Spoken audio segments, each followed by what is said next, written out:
وہ رستہ بڑا غیر ہموار تھا۔ اب ابو بکر نے دیکھا کہ رسول اللہ کو پاؤں رکھنے مشکل ہے، عرض کی یا رسول اللہ آپ میرے کندھوں پر سوار میرے کندھوں پر سوار ہو جائیں۔ ابو بکر کے کندھوں پر حضور سوار ہو گئے، اور جب مکہ فتح ہوا اور مولا علی پاک نے رسول اللہ صلی اللہ علیہ وسلم کو عرض کی یا رسول اللہ آپ میرے کندھے پر کھڑے ہو کے بت کو توڑ دیں، حضور نے فرمایا علی تو نبوت کا بوجھ نہیں اٹھا سکتا، تو نبوت کا بوجھ نہیں اٹھا سکتا۔ اور ابو بکر نے پیشکش کی یا رسول اللہ میرے کندھوں پر سوار ہو جائیے۔ سینٹر والا چلتا حضور نے ابو بکر کو نہیں فرمایا، یہ مقام ہے ابو بکر صدیق۔ ابو بکر کے کندھوں پر حضور سوار ہو گئے، ابو بکر نے بھاگنا شروع کر دیا، بھاگ بھاگ کے نکیلے پتھروں کے اوپر ابو بکر جا رہے ہیں۔ مقصد یہ ہے کہ کوئی دشمن ہمیں دیکھ نہ لے اور میرے نبی کو کوئی نقصان نہ پہنچے۔ ابو بکر صدیق رضی اللہ تعالیٰ عنہ حضور کو غار ثور تک لے گئے۔ اب غار ثور پرانی پوشیدہ غار ہے۔ فرمایا عرض کی یا رسول اللہ آپ کو اللہ کی قسم لگے اگر آپ مجھ سے پہلے غار میں جائیں تاکہ میں غار صاف کر دوں، تاکہ میں یہاں پر اولیاء کرام نے صاحبان روحانیت نے خفیہ نے ایک نقطہ بنا، ہر بندہ یہ چاہتا ہے کہ رسول اللہ میرے دل میں بس جائے، رسول اللہ میرے دل میں بولیے بس جائے۔ ہر بندہ یہ چاہتا ہے کہ حضور میرے دل میں بس جائے، میرا دل مصطفیٰ کا مکان ہو، میرا دل مصطفیٰ کا مقام ہو، ہر بندے کی یہ خواہش ہے۔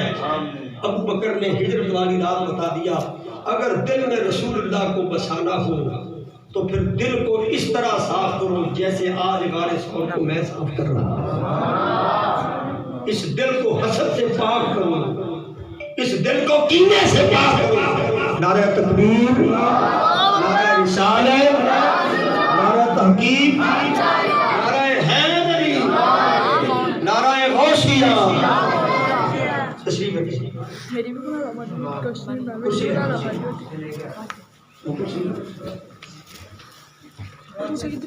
تو اولیاء نے نقطہ بنا کیا اگر مصطفیٰ کے دل میں بسانا چاہو، اپنے دل کو مصطفیٰ کا مقام بنانا چاہو تو دل کا حسد صاف کرو، کینہ صاف کرو، بغض صاف کرو، تجربہ فریب سے قتل کرو۔ اب تصور کر کے رسول اللہ کی ذات پر درود پڑھو، درود پڑھو، خود بخود رسول اللہ تمہارے دلوں میں بس جائے۔ ہمیں حضور کو دل میں بسانے کی خواہش بڑی ہے، لیکن ابو بکر کی طرح دل کی غار بھی صاف صاف۔ ابو بکر اندر جاتے ہیں، غار کو دیکھتے ہیں، پوشیدہ غار ہے، اس میں یہ اس غار کے بارے میں مورخین نے لکھا یہ غار سال ہر سال سے سانپوں کی آماجگاہ تھی اور زہریلے سانپ نے ابو بکر نے سب دیکھا، صاف کرنے کے بعد سوراخ تھے، اپنی چادر پھاڑتے رہے، اندر جاتے رہے، چادر پھاڑ کے چادر ختم ہو گئی، کرتا پھاڑنا شروع کر دیا، سارا کرتا بھی پھاڑ دیا، پھر بھی ایک سوراخ بچا۔ اب حضور کو اندر بلایا، نبی پاک نے فرمایا ابو بکر تمہاری قمیض کدھر ہے؟ عرض کی یا رسول اللہ وہ میں نے غار کے بند کرنے میں سارا کپڑا ادھر ہی صرف کر دیا اور ایک سوراخ بچ گیا، ادھر ابو بکر اپنی ایڑی رکھ لی اور ادھر وہ اہل مکہ حضور کی جان کے دشمن، حضور کے مشن کے دشمن، حضور کی ختم نبوت کے دشمن، حضور کے ناموس کے دشمن، نبی پاک صلی اللہ علیہ وسلم کو انہوں نے ڈھونڈنا شروع کر دیا۔ اپنا ایک ایکسپرٹ تجربہ کار ایک کھوجی بلایا کہ ہمیں بتاؤ کہ حضور کدھر ہے۔ وہ کھوج کرتا کرتا آگے غار ثور تک پہنچ گئے۔ اب غار ثور تک جب پہنچے اس نے کہا جی یہاں تک پورا آتا ہے، یہاں تک پورا آتا ہے۔ اس کھرے سے مجھے نا ایک 35 چک کی بات یاد آ گئی۔ 35 چک کا ایک پرانا ڈاکو، 35 چک یہ ستیانے کے قریب ایک رہتا تھا وہاں پر، وہ ڈاکو اتنا ایکسپرٹ تھا، اس نے ایک زمین کے اندر، ایک زمین کے خطے کے اندر ایک ڈیرے کے اوپر اس نے وہ ریڑی پڑی دیکھی. اس نے کہا ریڑی پڑی ہے، دیکھنے والا کوئی نہیں. وہ اتنا یعنی جوان تھا اور اتنا طاقتور تھا، اس نے ریڑی اپنے سر پہ اٹھا لی. ریڑی اپنے سر پہ اٹھا کے لے گیا. اس علاقے کا کھوجی بڑا مشہور ہے، وہ کھوجی کے ذریعے پہنچے جناب پورا کر دو. انہوں نے کیا بندے دا پورا تے ملتا ہے، ریڑی دا پورا نہیں ملتا. بندے دا پورا ملتا ہے پر ریڑی دا پورا نہیں ملتا، کیونکہ ریڑی تو اس نے سر پہ اٹھایا. بالآخر وہ پہنچ گئے. وہ ڈاکو تو پکڑ لیا، اس سے پوچھا بھائی ریڑی دا پورا کیوں نہیں ملتا؟ اس کے میں سر پہ چڑھا کے لے. یہ ہوتے کھوجی پرانے ایکسپرٹ. اور یہ کھوجی پہنچے غار ثور کے دھانے پر، غار ثور کے منہ پر پہنچ گئے، اس کے دروازے تک پہنچ گئے. اب آگے نبی پاک صلی اللہ علیہ وسلم اور ابو بکر اندر ہیں. ابو بکر نے عرض کی یا رسول اللہ وہ تو وہاں پہنچ گئے، اب آپ کو نقصان نہ ہوا. تو حضور نے فرمایا اے ابو بکر ایک بات تو بتاؤ. عرض کی یا رسول اللہ کیا؟ فرمایا ما ظنک باثنین اللہ ثالثہما. حضور نے فرمایا ابو بکر ان دونوں کے بارے میں تمہارا کیا خیال ہے جن میں تیسرا اللہ ہو؟ ان دو ہستیوں کے بارے میں ما ظنک ابو بکر ان دو کے بارے میں میرا کیا خیال ہے جس میں تیسرا اللہ ہو؟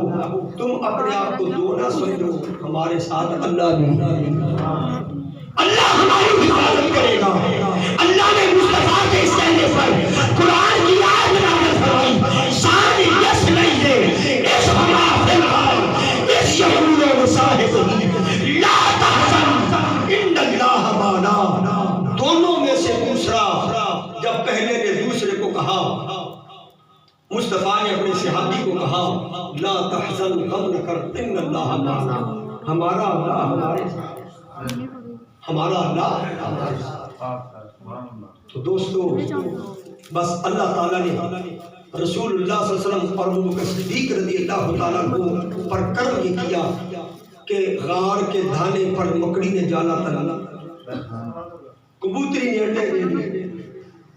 اب وہ کھوجی پہنچا، اس نے کہا کھوج تو یہاں تک پہنچتا ہے، اس غار میں ہو سکتے، اس غار میں کیسے داخل ہو گئے؟ آگے تو مکڑی نے جالا تلا، کبوتری نے انڈے دیے ہوئے. اس لیے حضور نے فرمایا مکڑی کو نہ مارو، اس نے غار ثور میں ہمارا پردہ. اب دوستو ابو بکر صدیق کی افضلیت کے حوالے سے یہ بات عرض کرنا چاہتا ہوں. اللہ فرماتا ثانی اثنین، دونوں میں سے دوسرا، یعنی پہلے مصطفیٰ ہے اور دوسرے ابو بکر ہیں. پہلے مصطفیٰ ہے اور دوسرے ابو بکر ہیں. قرآن کی اس آیت میں یہ اشارہ ملتا ہے کہ نبی پاک کے بعد اگر مقام کسی کا ہے، نبوت کے بعد اگر مقام کسی کا ہے تو ابو بکر صدیق رضی اللہ عنہ. اور 3 دن 3 راتیں حضرت ابو بکر صدیق رضی اللہ تعالیٰ عنہ اس غار میں حضور کے ساتھ رہے. جو اللہ کی رحمت ہے، جو اللہ کی برکت ہے، جو اللہ کے نوازش کے درمیان مصطفیٰ کی ذات پر نازل ہو رہے تھے، وہی نوازش کے درمیان ابو بکر صدیق پر نازل ہو رہا، وہی ابو بکر صدیق پر نازل ہو رہا. اور اتنے نازل ہوئے کہ جب اس غار سے باہر یہ مدینہ شریف میں پہنچے، مدینہ شریف میں پہنچے تو اہل مدینہ نے پہلے ابو بکر کو دیکھا تو سب نے یہ سمجھا یہ محمد الرسول اللہ. ابو بکر کا حلیہ نام دیکھ کر ابو بکر صدیق رضی اللہ تعالیٰ عنہ مدینے آ کے کسی نے آپ کو سفید لباس پیش کیا، ابو بکر صدیق نے مجھے تن کر دیا، سر پر امامہ سجائے، حضور کو ساتھ لیے جا رہے ہیں کیونکہ غلام آگے ہوتے ہیں، آقا پیچھے ہوتے ہیں، یہ آقا کا پروٹوکول ہے. ابو بکر کو دیکھ کر مدینہ کے لوگ مخمصے میں ہو گئے، بلکہ یقین کی حد تک ابو بکر کو پروٹوکول دینا شروع کر دیا کہ یہ مصطفیٰ آ گئے ہیں. اسی اسنا ابو بکر نے اپنی چادر لے کے حضور کے اوپر تن دی اور ثابت کر دیا لوگوں میں مصطفیٰ نہیں، میں تو غلام مصطفیٰ، میں رسول نہیں، غلام رسول، مصطفیٰ کا غلام۔ یہ تھا 3 دن 3 راتیں جو حضور کی صحبت میں ابو بکر نے گزارے، اس کا کمال تھا۔ اور آخری حدیث پاک پیش کر کے اجازت کا خواستگار ہوں، نبی پاک صلی اللہ علیہ وسلم نے ارشاد فرمایا ما طلعت شمس ولا غربت على احد بعد النبیین والمرسلین افضل من ابی بکر۔ نبی پاک صلی اللہ علیہ وسلم نے فرمایا انبیاء و مرسلین کے بعد ابو بکر سے افضل، انبیاء و مرسلین کے بعد ابو بکر سے افضل، پر سورج طلوع اور غروب نہیں۔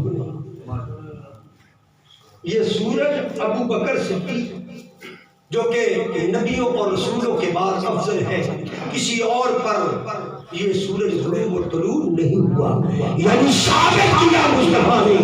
اے لوگوں یاد رکھو تمام مشرق کے اندر ابو بکر کا پہلا نمبر، تمام مشرق کے اندر عمر کا دوسرا نمبر، اور تمام مشرق کے اندر عثمان کا تیسرا نمبر، تمام مشرق کے اندر علی کا چوتھا نمبر،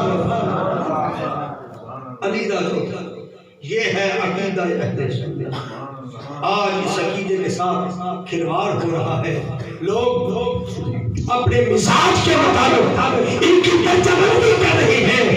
1450 سال کے بعد کسی مائی کے نام کو یہ اجازت نہیں ہے کہ ان میں درجہ بندی کریں۔ درجہ بندی اللہ نے کر دی، رسول اللہ نے کر دی، صحابہ نے اس کو آگے انٹروڈکشن اس کا کرا دیا۔ اب کسی اور کو جرت نہیں ہے کہ سیدنا علی المرتضیٰ رضی اللہ تعالی عنہ کے گھر تشریف لے کے گئے سیدہ فاطمہ رضی اللہ تعالی عنہ، پوچھا بیٹی علی کدھر ہے؟ حضور ناراض ہو کے مسجد نبوی شریف پہ چلے گئے۔ حضور مسجد نبوی تشریف لائے، فرمایا قم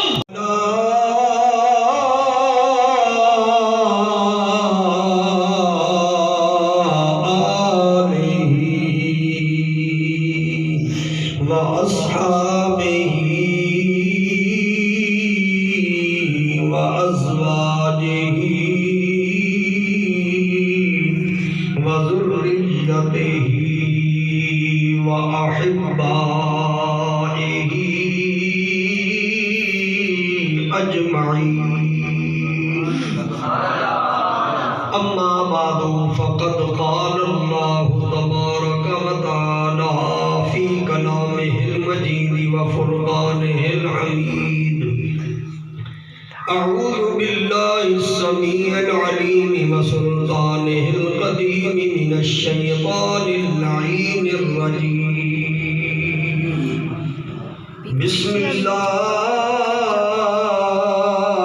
الرحمن الرحیم ثانی اثنین اذ ہما فی الغار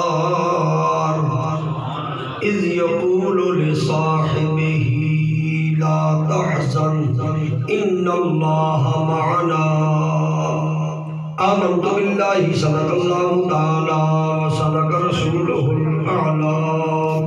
3 مرتبہ درود و سلام پڑھیے انشاءاللہ۔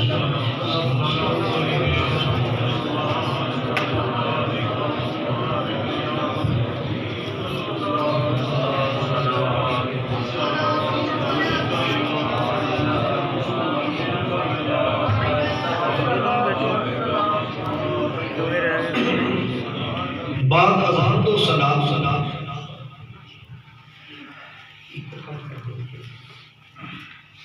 آج کی عظیم الشان محفل پاک اصدق الصادقین سید المتقین یار غار مصطفیٰ یار مزار مصطفیٰ افضل البشر بعد الانبیاء، نبیوں کے بعد افضل ترین ہستی تاجدار نقشبندیت، سحر رسول اللہ کے سسر حضرت ابوبکر الصدیق رضی اللہ تعالی عنہ کہ سالانہ عرس پاک کے سلسلہ میں انعقاد پذیر ہے۔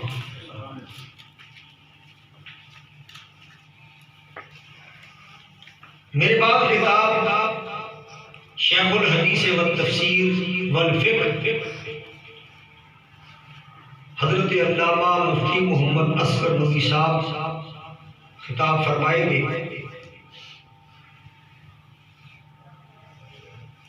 میں اپنے وقت میں صرف اتنا نقطہ واضح کرنا چاہتا ہوں،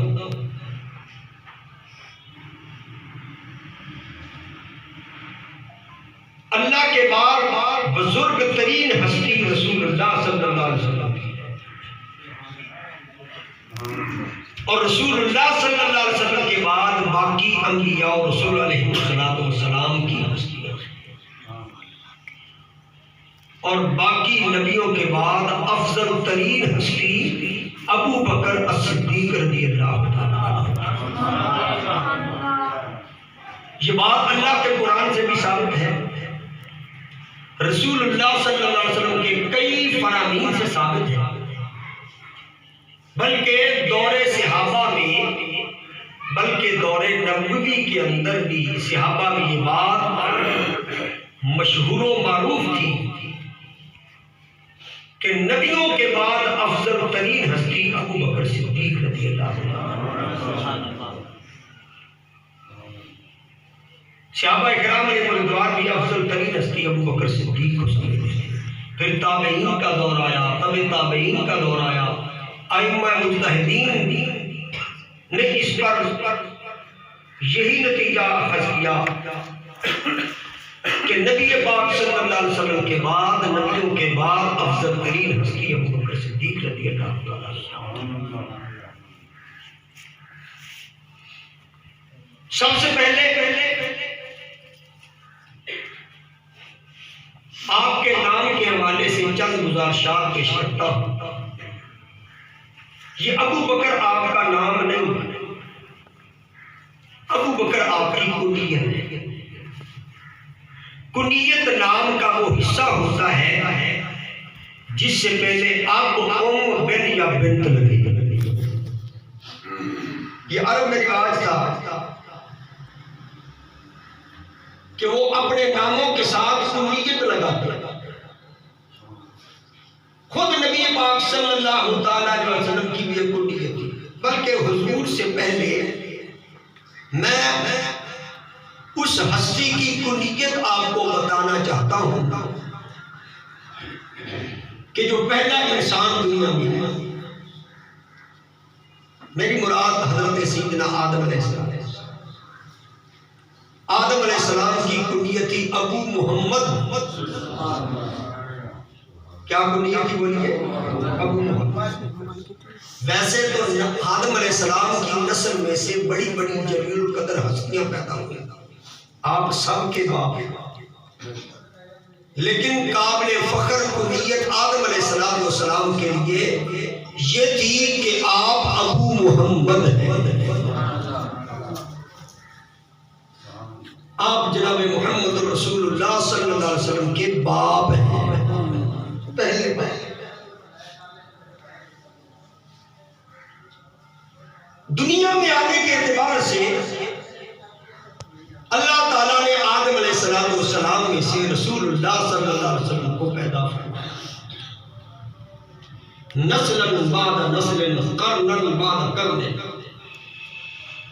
آدم علیہ السلام کی کنیت تھی ابو محمد۔ کیا تھی؟ اور محمد سے مراد ہمارے نبی جناب محمد۔ اسی طرح ہمارے نبی جناب محمد رسول اللہ صلی اللہ علیہ وسلم کی کنیت تھی ابو القاسم۔ کیا تھی؟ ابو القاسم۔ حضور کے فرزند ارجمند تھے جن کا نام حضرت قاسم رضی اللہ تعالی عنہ تھا۔ تو حضور اپنی کنیت یہ انٹروڈیوس فرماتے تھے، یہ اپنی کنیت حضور بتاتے تھے کہ میں ابو القاسم ہوں، میں قاسم کا باپ. اسی طرح حضرت عمر بن خطاب کی کنیت تھی ابو حفص. کیا تھی؟ ابو حفص. عمر فاروق کے بیٹے بھی تھے، لیکن آپ نے اپنی کنیت کسی بیٹے کے نام پر نہیں رکھی. آپ نے اپنی کنیت اپنی بیٹی جو کہ رسول اللہ صلی اللہ علیہ وسلم کی زوجہ محترمہ تھی ان کے نام پر آپ نے کنیت رکھی. ان کا نام تھا سیدہ حفصہ. یہ ام المومنین رسول اللہ صلی اللہ علیہ وسلم کی زوجہ محترمہ تھی اور عمر بن خطاب کی بیٹی تھی.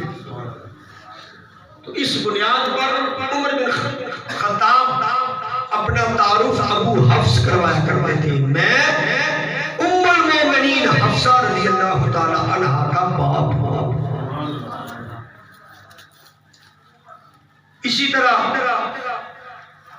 مولا علی پاک رضی اللہ تعالی عنہ آپ کی کئی کنیت. ایک آپ کی کنیت ہے ابو الحسن.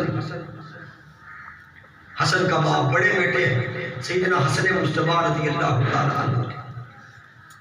ان کے بعد حضرت حسین پاک آپ کے بیٹے تھے.